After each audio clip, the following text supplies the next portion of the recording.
Welcome to India's Naval Aviation Museum at Bogmalo village in South Goa. The Naval Aviation Museum at Goa showcases the rich history of Indian naval aviation. It has a prized collection of vintage and serving aircraft, their engines, armaments and much more to delight an aviation enthusiast or just a curious tourist. A day at the museum is a must for all visitors to Goa. Brief history. The aviation arm of the Indian Navy had a modest beginning with the induction of short sealant aircraft, in the year 1953, with 10 amphibian sealant aircraft. As the number and type of the aircraft grew and some got phased out of the service, a need was felt to preserve the history, legacy and trace the growth of the naval aviation, and hence this museum, which is one of its kind in Asia. The museum was inaugurated on 12 October 1998 by Admiral R.H. Tahiliani, retired, the first naval pilot to land a fighter aircraft, Hawker Sea Hawk on the deck of aircraft carrier INS Vikrant on the 18th of May 1961. Growth of museum. The museum initially had a small collection of 6 aircraft of World War II vintage, Sealand, ALIZE, Dove, Vampire, Seahawk and Hughes helicopter. Today there are 15 types of aircraft at the museum and wide-ranging exhibits including a scaled model of the aircraft carrier INS Virat, complete with a ski jump runway, and Sea Harrier jump jets on its deck. The museum also preserves the historic Super Constellation aircraft, which paved way for Indian Navy to take over maritime patrol duties from the Indian Air Force. The museum today. The museum has gained popularity with adults and children alike. It plays host to students from schools and colleges, aviation enthusiasts, inquisitive tourists, service and civilian dignitaries visiting Goa and even the local populace. It has been rated 4.5, on the scale of 5, by TripAdvisor. Over 3,000 students visited the museum last year. The average footfall during the peak season, October to January, is 3,500 to 4,000 visitors per month.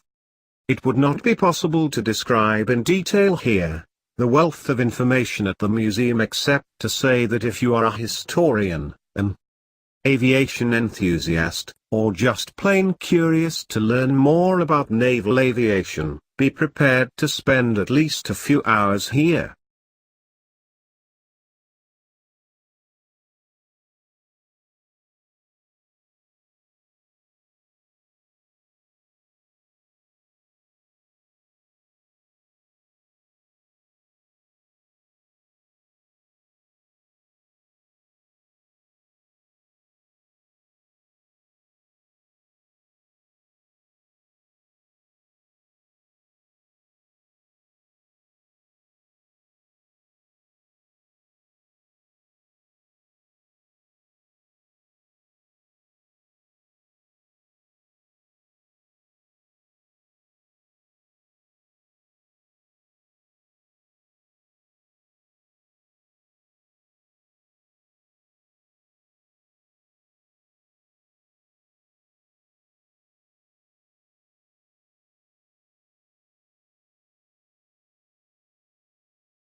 Outdoor Open Aircraft Vintage Museum.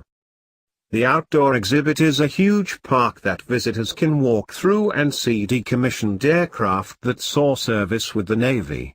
Some of them date back to before the 1940s. A small shed also displays various aircraft engines.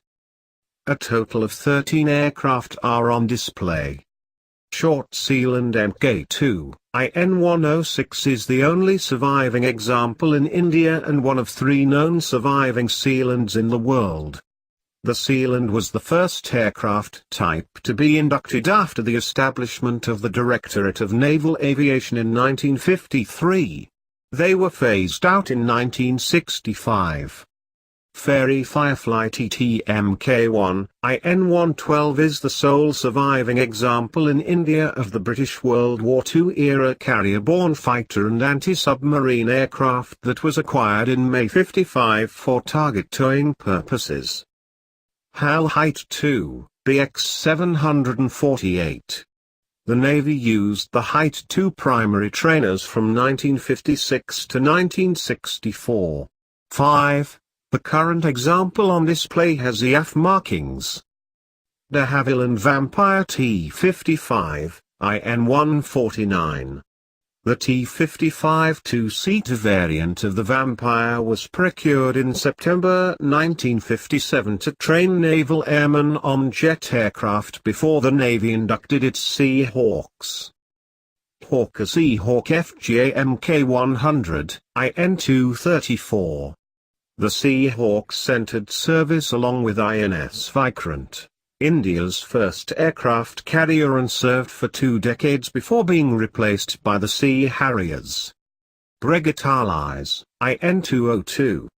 The ALIZE was the Navy's first carrier-based anti-submarine and maritime surveillance (ASM) aircraft and entered service in 1961. De Havilland Dove, IN-124.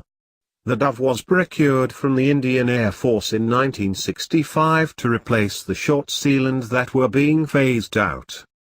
HAL Chetak, IN-475 entered service with INS Vikrant in 1961 as a search and rescue (SAR) helicopter. Hughes HU-300, IN-083. The Hughes HU-300 two-seater helicopters were inducted in 1971 for ab initio training of helicopter pilots and were phased out in the mid-1980s. Westland Sea King Mk-42, IN-505 was procured in 1970 to fulfill an anti-submarine warfare role in the Navy. Lockheed L-1049G Super Constellation, IN-315. The main attraction among the outdoor exhibits. This Lockheed L-1049G was originally delivered to Air India in 1955 and named Rani of Ellora. It was transferred to the Indian Air Force in 1961, then on to the Naval Air Arm in 1976 and finally retired in 1983. KAMOV Ka-25, IN-573. The Ka-25s, commissioned in 1980, were essentially for anti-submarine warfare, ASW, with secondary surveillance and search and rescue, SAR, duties. See Harrier FRS.51, IN-621. The single-seater Sea Harrier on display was delivered in 1991 and was based both on the INS Vikrant as well as the INS Virat.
India's one and only Naval Aviation Museum is situated along the Vasco-Bogmalo road, barely 6 kilometers from the port city of Vasco da Gama. This Naval Aviation Museum, established in October 1998, is the only one of its kind in the whole of Asia. Maybe perhaps, it has not received the publicity it rightly deserves and hence remained uninvited and unseen by many goans. Situated atop a plateau overlooking the wide expanse of the Arabian Sea wherefrom you can get to see the Bogmalo beach, the Naval Aviation Museum is divided into two sections, one that is outdoor in the open air and the other that is housed indoors. As one enters the main gate, one is welcomed by the sight of the huge super constellation standing like a sentinel keeping a watch over the entire place. This aircraft was first used by the Indian Airlines for transporting passengers. Later on it was passed on to the Air Force for use as a transport craft. Thereafter the Navy borrowed the same from the Air Force and till now lies in their custody, though decommissioned. As you walk into the outdoor section of the museum, you are greeted on the left by the display of the various aircraft engines like the Sea Hawk, helicopter engine, Sealand aircraft engine and an old fire engine too used by the Navy in the early 60s. As you move a little further, there are the 7 different aircraft on display. The 7 types of aircraft are the Sea Harrier, a single-seater jet fighter used as a reconnaissance aircraft. The Dove, a twin-engine aircraft, was used for light transportation and a variety of other roles. The Sealand plays a dual role of flying on land as well as on the sea. The Sea Hawk, a single-seater single-engine jet fighter. The Vampire, a small-bodied side-by-side two-seater fighter trainer. The Hughes, a two-seater helicopter with side-by-side seating. The ALIZE, a three-seater carrier-borne anti-submarine and reconnaissance aircraft. As you enter the indoor section of the museum, one gets the feeling that you are entering the aircraft carrier INS Virat itself. Since on either sides of the corridor are neat paintings of the interiors of the Virat, thereby creating a natural ambience as though one is at sea on board the Virat. The other rooms too are planned with the ship in mind. First on your left is the room where all armaments are on neat display. Here you come in close contact with torpedoes, bombs of varying sizes, rockets, warheads, missiles, depth charges, etc. As you come out of the armament room, you are faced with the sonar buoy room. Sonar buoys are sensors that are used by aircraft for detection of underwater enemy targets. The Surakshore room has on display the various gadgets and protection gear used by the naval personnel while at sea and in air in the event of any dangers and eventuality. Items on display here are the floating dinghy, the parachute, fighter pilot's ejection seat, pilot's outfit, etc. A little further there is the multimedia room, which houses the simulator. Here the children and adults too can have a first-hand experience of the jet fighter cockpit in a simulator. While you walk along the corridor admiring the beauty of the place, you notice Shraddhanjali, the granite slab adorning the wall, paying tributes to all the men in uniform who laid down their lives while flying for their motherland from the year 1958 to 1997. Adjacent to this is the heart of the museum, the Hall of Silence. This is the meditation room. The place is serene, cool and calm.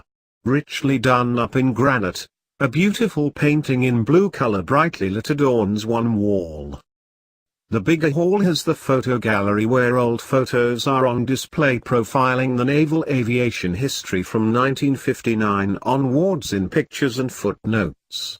Black and white photos of Operation Vijay during the liberation of Goa are also on display.